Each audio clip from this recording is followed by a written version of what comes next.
আমরা নারী আমরাই পারি। দেখো সকালবেলায় আমি বিছনাগুলো সব তুলে ফেলছি, আর চুড়িদারটা আমার যেহেতু পরা রয়েছে, আমি বাজারে যাব বলে রেডি হয়েছি। তার আগে আমি বিছনা তুলে রেখে, আমি প্রত্যেক দিন তাই করি, বিছনা তুলে রেখে তারপরেই আমি বাজারে যাই। তাড়াতাড়ি করে চুড়িদারটা আমি ওই জন্য পরে নিয়েছি। আর দেখো, এটা হচ্ছে আমাদের বাড়ির পাশেই, একদম বিল্ডিংয়ের পাশেই গা ঘেঁষে এটা আমার শ্বশুর গাছটা লাগিয়ে দিয়ে গেছে, কদম ফুলগুলো হয়েছে। আর ঠিক বর্ষাকালেই এই কদম ফুল ফোটে। আমাদের বাড়ি ঘর পুরো গন্ধে ময় হয়ে যায় পুরো। আর কি সুন্দর দেখো না, কি দারুণ লাগছে, ফুলগুলো গাছে ফুটে রয়েছে। কিন্তু কয়েকদিন হলেই পরে গাছ থেকে যখন ফুলগুলো সব ঝরে পড়ে যায়, পাপড়িগুলো, তখন খারাপ লাগে। চ্যানেলের তরফ থেকে তোমাদেরকে সবার স্বাগত। তা এখন বাজে 12:17, তোমাদেরকে জানালাম গুড মর্নিং। কিছু করার নেই, কি করব, সকালবেলায় উঠেই বাজারে চলে যেতে হয়, কারণ 11টা বাজলে বাজার বন্ধ। আগে হতো 10টা, এখন হচ্ছে 11টা, সেই জন্য আমার একটু দেরি হয়ে গেল। আর কালকের জন্য ভিডিও, তোমাদের ভালো একটা ভিডিও আমি দিতে চলেছি। আমার বাপের বাড়ির ওদিকটার ভিডিওটা তোমাদেরকে দেখাবো, কিন্তু সেই ভিডিও কিন্তু সবাই দেখো, প্লাস তোমরা কিন্তু কমেন্ট বক্সে আমাকে জানাবে। আর ওদিকটা পুরো গ্রামের সব কিছু তোমাদেরকে তুলে ধরবো। তোমাদের কেমন কি লাগছে সেটা আমাদেরকে জানাবে। আর নতুন নতুন ভিডিও পেতে গেলে অবশ্যই কিন্তু লাইক, শেয়ার আর বাবু কমেন্ট অবশ্যই। ঠিক আছে, তাহলে চলো। আর এখন আমি ভাত বসিয়ে দিয়েছি প্রায়, কারণ ভাতটা বসে গেছে। সবার আগে আমি ফার্স্টেই ভাত বসাই, কারণ ভাতটা হয়ে গেলে মনে করি যে যাক, তাও সব কাজ কমপ্লিট হলো। চলো। আর দেখো, তোমাদেরকে একটা জিনিস আমি দেখাবো। কালকে আমি এটা ঘরে বসে তৈরি করেছি, কুশন তৈরি করেছি। যে অনেকগুলো টেডি পুতুল ছিল, পুরনো হয়ে গেছে পুতুলগুলো, সেই পুতুলের থেকে তুলো বের করে তারপর ওইগুলোকে দিয়ে কুশন বানিয়েছি। দেখো তাহলে।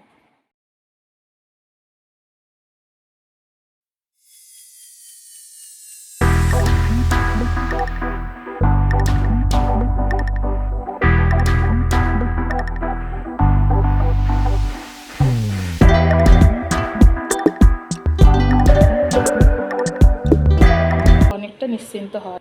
দেখো, আমি এখনও বাজার ধুইও নি, কিছু না, কারণ সবে এনে আমি রেখেছি। এখানে হচ্ছে ভোলা মাছ। কারণ ভোলা মাছটা কেন এনেছি, আমাদের জন্য মাংস এনেছি, কারণ শাশুড়ি মাংস খায় না।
দেখো, আমি বাটিতে মাছগুলো কেটে ধুয়ে পরিষ্কার করে নিয়ে এসেছি।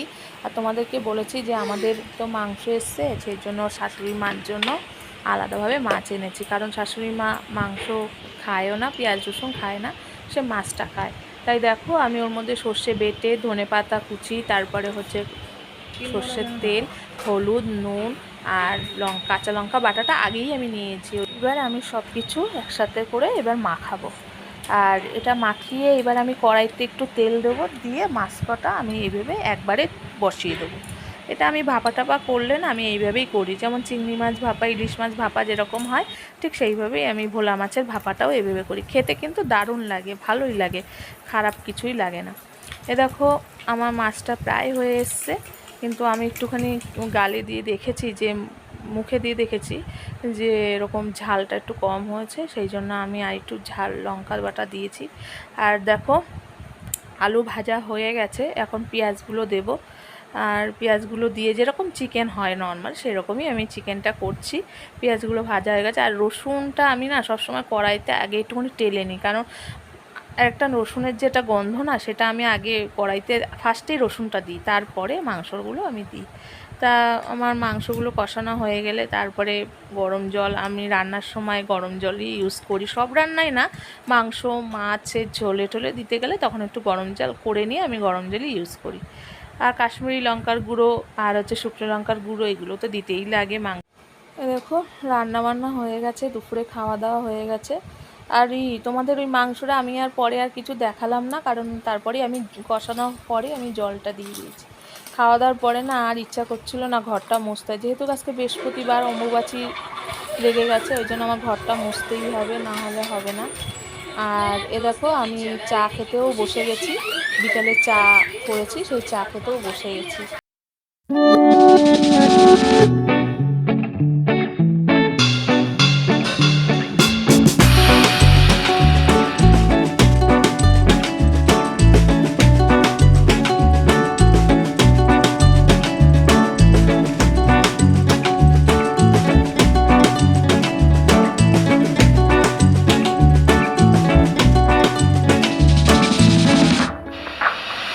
চাটা খেয়ে আমি এবার তোমাদের সাথে একটু গল্প করব, তোমাদেরকে কারণ দেখিয়েছি গল্প করার তখন, টাইম। কিন্তু এটা কিভাবে রয়েছে সেটাকে তোমাদেরকে দেখানো হয়। দেখো এখানে আমি দোকান থেকে যখন কিনে এনেছিলাম তখন কিন্তু এইটা ছিল না, হ্যাঁ। সুতরাং এখান থেকে আমাকে খোল যেরকম হয়, বালিশের খোলটা যেরকম হয় ঠিক সেরকমই এটা এখানে খোলা ছিল, মানে এখান থেকে মুখ করা ছিল, এই জায়গায় একটুখানি এতটা মতন খোলা ছিল। তা আমি যদি এখান থেকে তুলোটা ভরতাম তাহলে কি হতো, ঢুকিয়ে নিয়ে আমার আবার এখান থেকে সুই দিয়ে সেলাই করে দিতে হতো, তাহলে এটা হয়ে যেত। কিন্তু আমি সেটা করিনি। আমি কি করেছি, আমার এই যে এইগুলো ঘরে আমার চেন ছিল, আমার ঘরে চেন ছিল সেহেতু আমি এটাকে কি করেছি, চেন সিস্টেম করে নিয়েছি। কোনো সময় এই বালিশগুলো না ইউজ করতে করতে করতে করতে একদম চুমসে যায়, কারণ এটা অনেক দিন ধরে ইউজ করলে না, তখন তুলোগুলোকে যদি আমি রোদ্রে দিই তাহলে আবার এরকম ফুলে ওঠে, মাঝে মাঝে ফুলে এটাকে আবার রোদ্রেও দেওয়া যাবে। সেই জন্য আমি এইভাবে চেন সিস্টেম করে নিয়েছি, নিয়ে এইভাবে সেট করেছি। এখন এটা শুধু কভার হলেই এটা কমপ্লিট হয়ে যাবে। কিন্তু এটাকে দেখে এখন মনে হচ্ছে যে এটা ঠিক আছে, এটা আর কভার না দিলেও হবে, কিন্তু না, কভারটা দিতেই হবে। কারণ হলো নাহলে নোংরা ধরে যাবে, নোংরা লেগে গেলে, নোংরা হয়ে গেলে তখন আবার কাঁচা ধোয়া, আবার তুলো বের করো, অনেক ঝামেলা। সেই জন্য এটাকে কভার করবো, তাহলে এটা কমপ্লিট হয়ে যাবে। তাহলে আমরা নারী, আমরাই পারি, আমরা এমন কিছু পারি না, নারীরা সব পারে, দুনিয়াকে জয় করছেও নারী, তাই না? তা যাই হোক, আর আজকে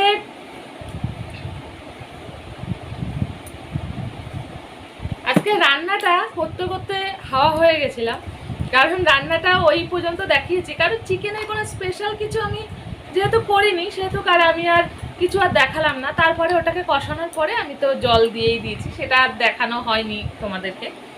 তারপরে বিকেলবেলায় সকালের সব কাজ টাজ করার পরে খেয়ে দিয়ে তারপরে বিকেলবেলায় ঘর মুছতে বসেছি, মুছে এই এখন চাটা খেয়ে এখন তোমাদের সাথে কথা বলবো। তাহলে আজকের মতন বিদায় এখানেই নিয়ে নিলাম। নতুন কোনো ভিডিও পেতে গেলে অবশ্যই করে লাইক শেয়ার করতেই হবে, পাশে থাকতে হবে।